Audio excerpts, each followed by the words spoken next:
So what's up, kamusta? Ayos ba tayo dyan? So ngayong araw na to, nandito ulit tayo sa may microbike San Rafael branch para sa update natin. Last time kasi meron dumating dito na ano pangalan to? JHL. Yung bago nila yung 250cc na hindi naka-register.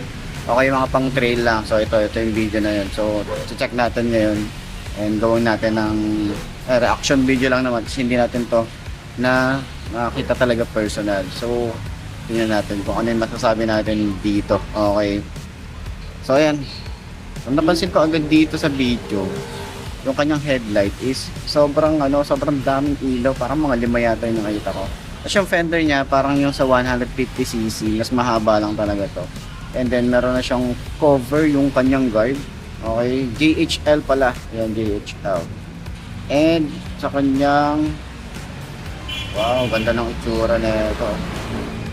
So, sayang hindi natin nakita kasi dahil nga may pasok tayo nung dumating to at kinuha na rin to agad ang isang customer natin. Haba ng fender, oh. Ganda, oh. Naka-inverted forks. Maganda yung kanyang forks kasi meron na siyang cover.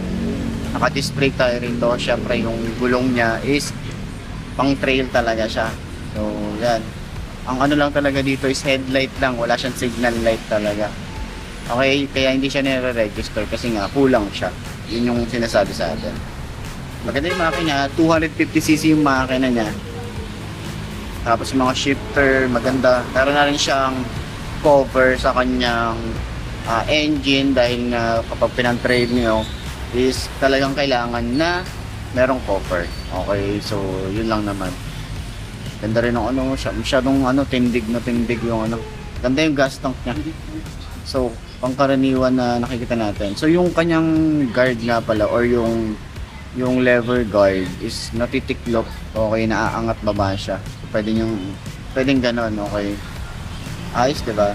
Mga switches, same pa rin naman yung sa 250cc nila dito. Yung MX250. Okay, pero adjustable to. Ang ganda, oh. Ganda nung itsura niya. Nice.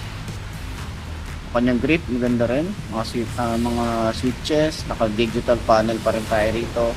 Pero maliit lang, ha. Maliit lang yung digital panel niya. Sobrang liit lang talaga. Yung upuan, isang diretso, tsaka malapad.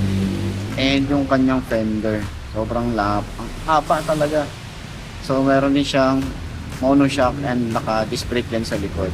Ready to go na rin yung kanyang yung kanyang gulong. Okay, so yun yung napansin natin dito. And tingnan nyo naman, pakaganda. Parang ito lang din, papakita ko sa inyo to, yung nasa likod natin. Ganyan, parang ito lang din yan. 250cc din, pero mas mahal ng konti dito. Nasa 100,000 yung exact na amount niya. 100,000 meron ka ng ganitong motorcycle. Yan, JHR, tama ba ako? Yun yung niya. Nagala rin ng footpegs, astig, diba?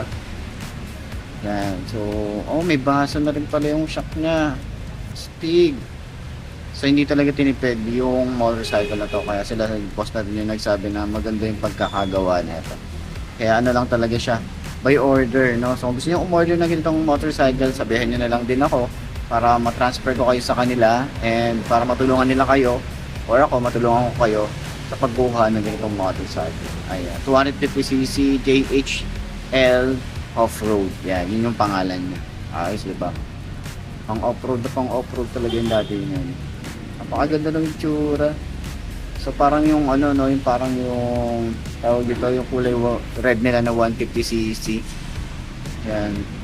So, mga picture, meron din tayong sinendkan din tayo nila boss ng picture. Pagpakita ko lang din sa inyo.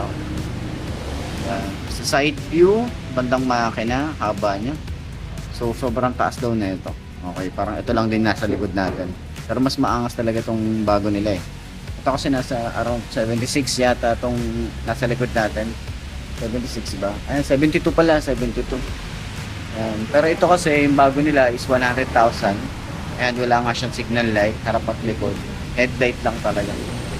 So, yun lang talaga yung concern nila. Kaya, dun sa mga nagtatanong kung pwede pa-register, kulang kasi siya. Yun yung talagang problema. So pang bundok lang talaga to, and sa mga liblib na lugar din pwede nyo gamitin to. Ayan, pero sa highway, depende kung gagamitin nyo sa highway. Kung mahuhuli kayo, wala tayong mapapakitang papel, okay? Kasi nga wala siyang papel. Ayan, so wala nga siyang taillight diba? Walang taillight, walang signal light. Yun yung problema dito. Pero maganda yung tambucho. Maganda rin yung mga ginamit dito na mga materyales. Okay, yun yung kagandahan dito sa motorcycle. JHL Off-Road, okay?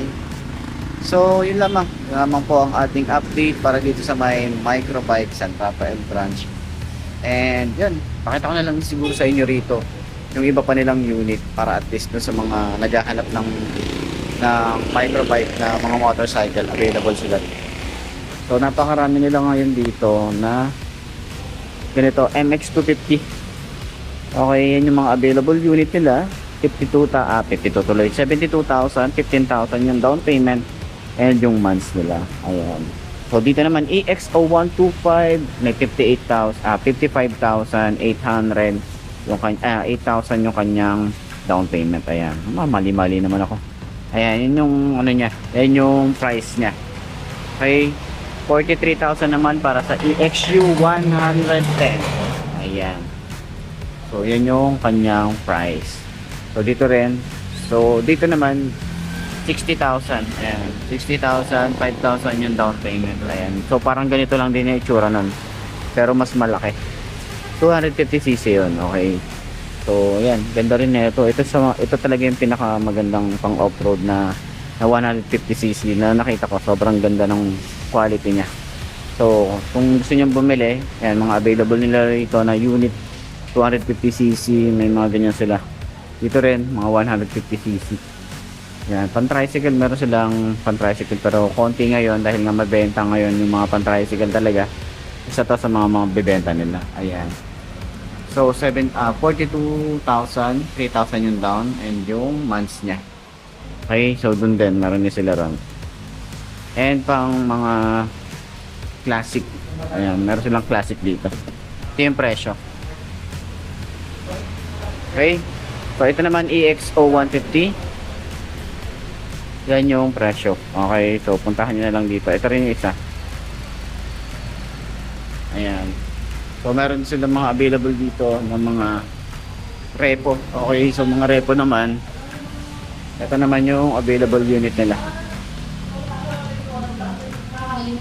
Okay, ayan. So meron silang mga 24,000, 12,000, 22,000, 15,000, 20,000, 18. Okay, dito rin. So doon lang naman sa may mga gusto. Okay, wala naman sa pilitan dito eh. So yun lamang po mga boss, no. So sa lahat ng mga gustong kumuha, comment nyo na lang or pwede na akong i-message sa aking Facebook page na iMarkMoto 2.0 and subscribe na rin sa ating YouTube channel. Ayos na ayos. So sana nakatulong tong video na to. Babush. Haha.